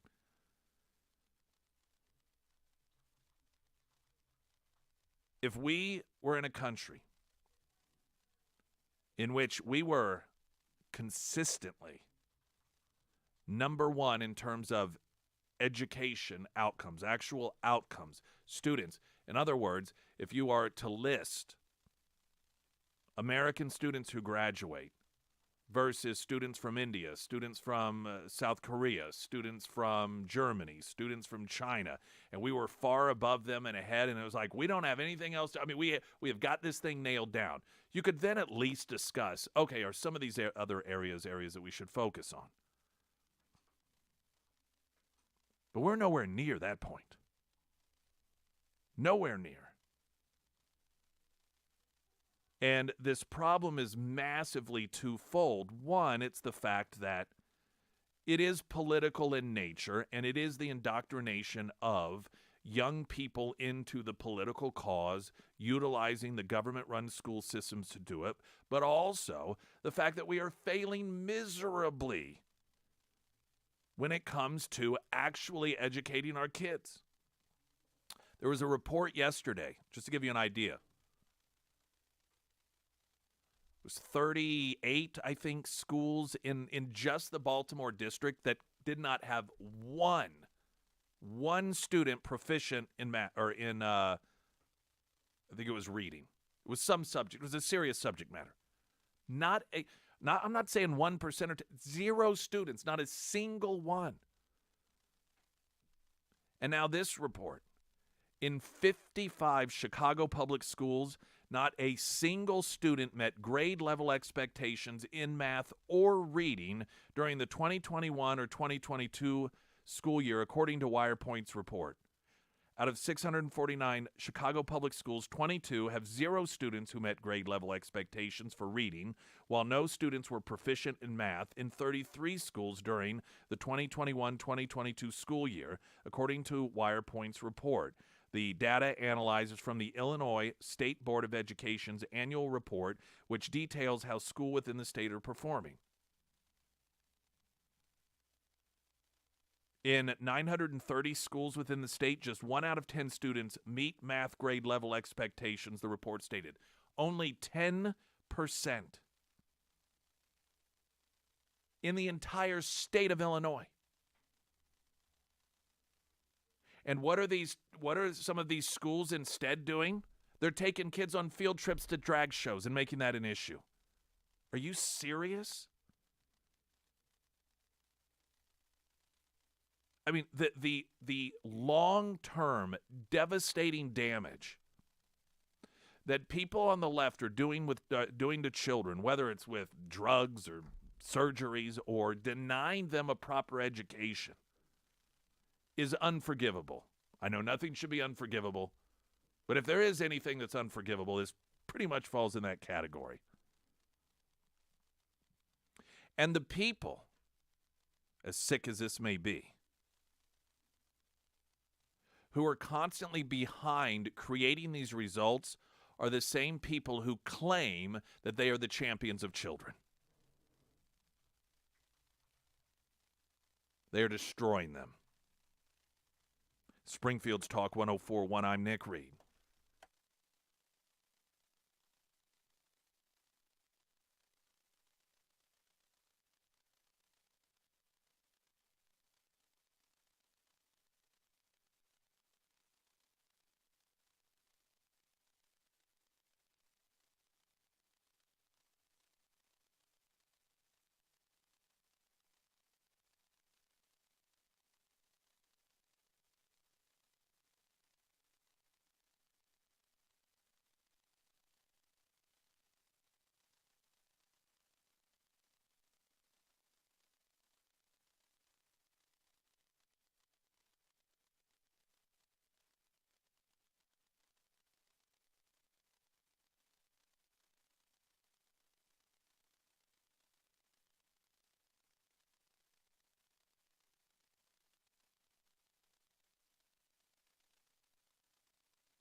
Chance to win tickets to see Hamilton at 180K at ksgf.com. While you're there, sign up for the lunch bunch at Retro Metro also. Even if you don't win that. Retro Metro, great place for lunch and dinner, just to stop in and have a drink. Let's do some traffic, shall we?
First alert forecast sponsored by St. Clair of the Ozarks. Home improvement, sunny, 66 for a high today. 40% chance of rain tonight. Clouds, temperature falling to around 31 on Thursday. That would be tomorrow. Friday, sunny, 42. And Saturday, 51 with sunshine. I want to share with you a piece that I think, given the last segment's appropriate, and that is the direction that many of us through COVID recognized more profoundly that the schools had been directing our kids. It isn't that it is new, it's just so many parents with COVID seeing what their children were learning got some horrific insight as to how the left was directing our kids to be indoctrinated. And there is a gal who fled North Korea at the age of 13. She has a book out. And the Federalist has a piece regarding her and some of the insights in her book titled North Korean Defector Yeonmi Park Raises Alarm Over Leftism. Now, this is someone who grew up in North Korea. Arguably the single greatest human rights violating nation on the earth today. Sean Fleetwood writes, when Yeonmi Park made the courageous decision to flee North Korea at the age of 13, she could not have imagined the life that awaited her. After enduring the barbarity of North Korea's ruling regime, unspeakable acts of sexual violence as the victim of a human sex trafficking ring in China, and a trek across the frozen Gobi Desert, Park managed to escape to South Korea and eventually the United States. While her U.S. life has given her a deep appreciation for basic, God-given liberties, Park's experiences in America have alerted her to a much larger issue overlooked by much of the country, the fragility of freedom. In her new best-selling book, While Time Remains, A North Korean Defector's Search for Freedom in America, Park issues a stark warning about the left's increasing threat to the American way of life. The intolerance today's U.S. leftist display towards individuals refusing to subscribe to their worldview is leading the country down a path to totalitarianism, she says, in which free speech and independent thinking are forsaken in favor of groupthink. Park writes the new ideology might start in only a small number of classrooms or magazines or bureaucracies. But these little fringe ideas, held by a small number of young people and immature adults in isolated industries located in eccentric parts of the country, can slowly but surely become the entire society's dominant culture. Especially if the new ideology works to the advantage of political, financial, and cultural elites, they will be happy to adopt it as dogma in all the country's institutions of power. To illustrate the ideological takeover underway, Park takes readers on a journey through her personal encounters with distorted leftist philosophy right here in America, including indoctrination in college classrooms. While a student at Columbia University, Park recounts an instance when a professor bizarrely claimed that the literary work of Jane Austen promoted female oppression, racism, colonialism, and white supremacy. Now, mind you, that she doesn't write here that it just mentions it or covers it, or because it's a period piece has it woven into the storyline. She was taught that it promoted those things. That was the goal. She wrote, "My comprehension abilities were by no means perfect, and I just resolved to ask one of my new classmates later on what the professor had actually said," Park writes. But Jane Austen books, the professor clearly went on, quote, "propagate the idea that women are inferior to men, that only white males are fully evolved and capable of higher-level thinking, that salvation is only achievable through the dogma of Christianity." She ended with a line I'll never forget, quote, "This is how we look for hidden systemic racism and oppression."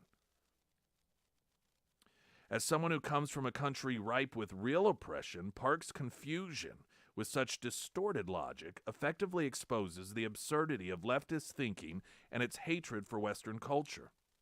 Anecdotes like these in the book demonstrate how the ideological corruption of our education system has increased the ranks of American-hating leftists who go on to fill government institutions and major corporations.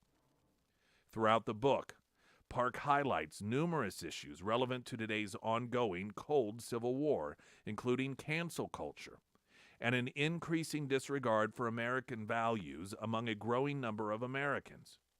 Some of the book's most notable points come in its final chapter. In it, Park discusses the need for a fifth founding that, like the American Revolution, reestablishes self-governing principles such as personal responsibility and an emphasis on local governance.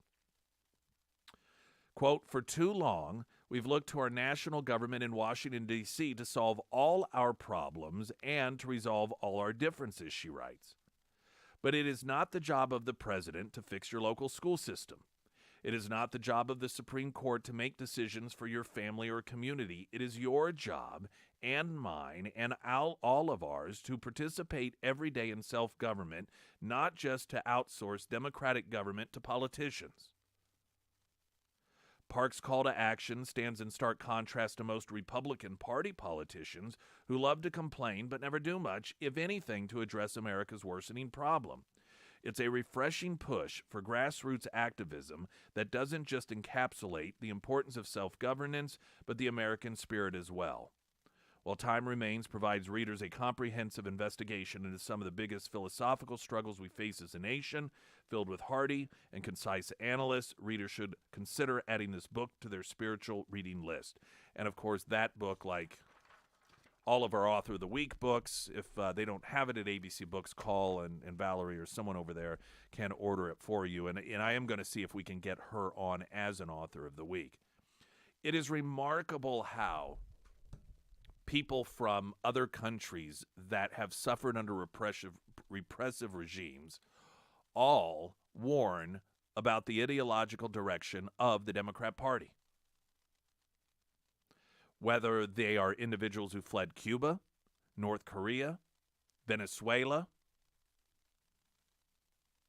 they are always warning us against what is being taught in the universities. They are always warning us what is being taught in the public school systems in this country in the context of CRT and woke ideology and how dangerous it is. And the fact that you have people who have lived through it, who recognize it, who are warning us this is what's to come. Yet there are far too many of us who heed these warnings. During the Trump-Biden campaign, there were a number of people who had fled the oppressive regime of Venezuela. And they were warning Americans against voting for Democrats. These are primarily younger people, some middle age. And they had a very interesting perspective because many of them lived in Venezuela when it transferred to the socialist country that it is today. So they lived there, they grew up there when it was a fantastic place to live and visit. It's a tourist destination.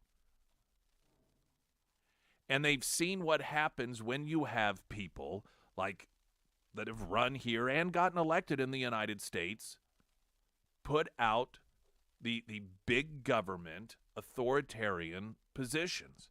And they've tried to warn us. And what's even more interesting about their perspective is many of them noted that they had been warned about this same thing themselves by individuals who had fled Cuba, who had lived in Cuba before the takeover of Castro and Hugo Chavez, and they also saw that transformation. And the notation of many of those from Venezuela saying, listen, we know we didn't listen either. We were warned by people from Cuba, and we did not heed their warnings, and that's why we are where we are today. Please listen to us. And for a political party, that being the Democrat Party, that portrays itself as being so compassionate and caring about people's quality of life, the fact that they totally and completely ignore and or dismiss people who have lived it, tells us a lot about the soul of that position. Springfield's Talk 104.1, I'm Nick Reed.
Sarah Myers. Hey there, if you are a homeowner, chances are you've probably faced an unexpected home repair or maintenance throughout the years, and that is just awful when that happens. It's frustrating, it's stressful, you're thinking, oh, I have to come up with this money, who do I call, what do I do? Well, I have an answer for at least one of those things, and that answer is Beadles Property Maintenance. Now, Beadles is spelled Beadles, and what do? Well, they do a variety of home repairs and maintenance. They can help you out with a lot of those big name unexpected items that kind of pop up from time to time. So if you find yourself having some issues with your crawl space and you need repairs, they can help you out with that. They can install vapor barriers. They can help you out if you have mold issues. If you've had a leak that was left untreated and it has caused some havoc in your home, they can help you out with that as well. But they can also help you out with some of those more fun home repairs as well. Those things that you do anticipate. Maybe you are wanting a bathroom remodel. Maybe you're wanting to update all of your light fixtures. Maybe you are wanting to do a little bit of electrical work in that new room of yours. Well, Beadles Property Maintenance, they can help you out with those items as well. So whether you have a big name item or a small item, Beadles Property Maintenance is the company that can help you out with your home repairs. You can find all of their contact information housed at ksgf.com under the Sarah's Endorsements tab. The governor of Ohio held a press conference yesterday because yet there is another a massive infrastructure issue that the director of transportation, Pete Buttigieg, is absent on. And so Ohio Governor Mike DeWine held a press conference, and among other things, he noted that the train was not evidently required to or did not report that it was carrying hazardous chemicals. It was not classified as carrying hazardous chemicals. DeWine said, I learned today from Public Utilities Council of Ohio that this train was not considered a high hazardous material train. As a result, the railroad was not required to notify anyone in Ohio about what the train was carrying. Even though, he said, some rail cars did have hazardous material on board, and while most of them did not, that's why it was not categorized as high hazardous material train. Frankly, if this is true, and I'm told it is true, this is absurd. And we need to look at this, and Congress needs to take a look at how these things are handled. We should know when trains are carrying hazardous material that are going through the state of Ohio, or we should know about these things. He's called on Congress to investigate the matter and make the changes to the law if necessary.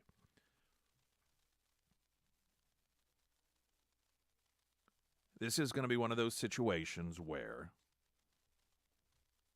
you have these rules, they were set up, and this is not an abnormal situation at all. It's just, it's sort of blowing up in the and you're going to have a lot of, all these elected officials are going to act outraged about it, and we just, can't believe it, and so forth. I imagine whomever was responsible for this, probably there are donations connected to it. Maybe not directly, but in terms of the industry itself. But it is odd. Oh, and you can guarantee right now the Biden administration, the media, is trying to figure out, is there some way we can tie this to Trump?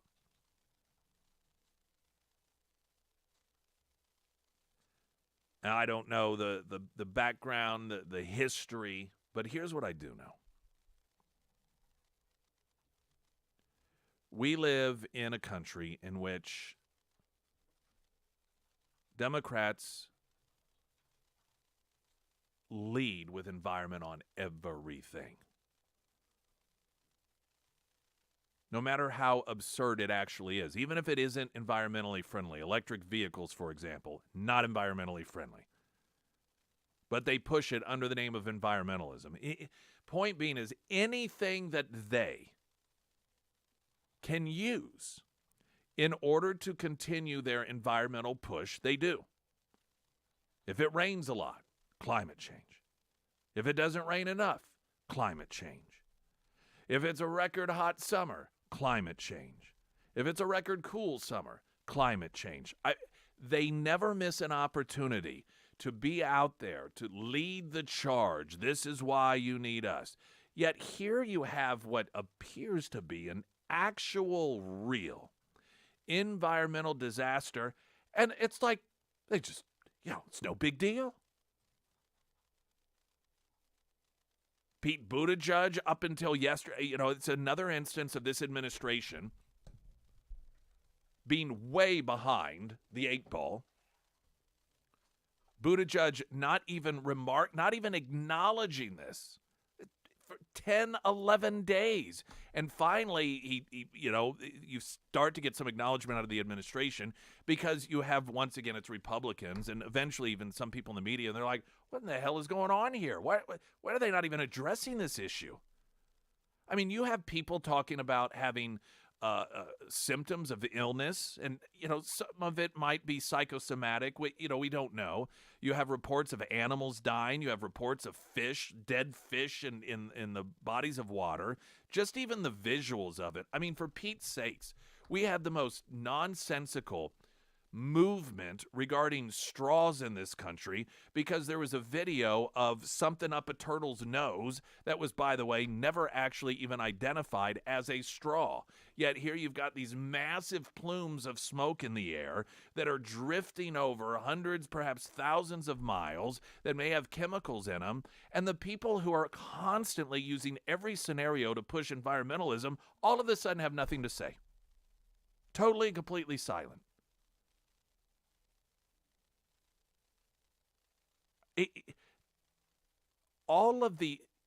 There's just this knack that this administration has where the issues are actually really important. They totally ignore and instead focus on these totally and completely made up issues, and oftentimes under the same banner. That's what's so odd about it. It's like you actually want something to hold up as proof that, here's why you need us as environmentalists. Here it is. It's an actual real thing that's happening. And that's not to say that there's some, increased regulation that, I don't know what the answer is. Who knows? I don't know with this administration that we'll ever find out. But this is actually a real thing that's happening, and this, of course, they ignore. Virtually, up until they're, dragged kicking and screaming until they finally feel forced as Buttigieg, well, we're all keeping up to date. That's what they're always doing, you notice. Well, they're always, don't worry, we're fully informed. You're just not doing anything about it. And who are the two guys also who have a weird thing with trains anyhow? Pete Buttigieg, that's the whole reason that he claimed that he was qualified for this position because he liked trains.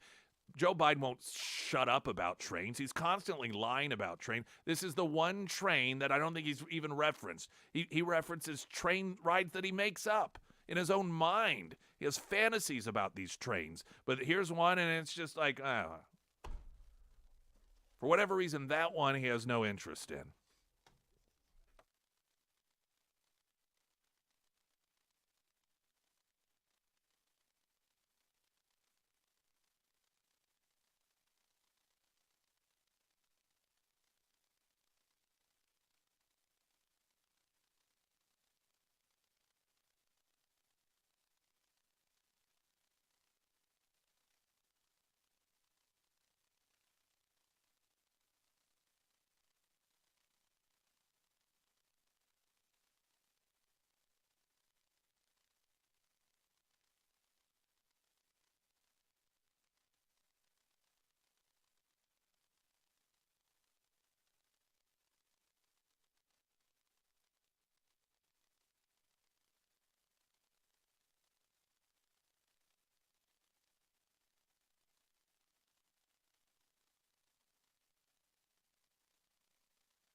When I talk to you about garage experts, you see the video of the amazing transformation in my garage. It's easy to think residential garage or perhaps even commercial. But if you own like a pet store or a facility in which you house veterinarians, anything that cleanup is a big deal, and at the same time you want it to look really nice, have a moisture barrier, contact Garage Experts, find out what they can do for you. At the very least, then you'll have the knowledge. Shelly will come over. She'll work with you. She'll talk with you about, what it all takes, and that's it. It's not high pressure stuff. It's not like, all right, we got one, we got to reel them in. That's not how they are. They're incredible people. It's why I like to work with them. It's why I recommend Garage Experts to you. You can find them under Nick's endorsements, ksgf.com. The Small Business Administration, which administered the Pandemic Aid Paycheck Protection Program, has announced it's not going to seek to collect on loans that were supposed to be paid back, but were not, as long as the amount is under $100,000 or less. Now, this is another arbitrary decision. Now, here's my question. How in your right mind can you go after people, and we've seen it here, restaurants close, going after some of those loans because they weren't doing it legitimately, but then other people you give loans to, and then you're like, don't even worry about paying it back. Government.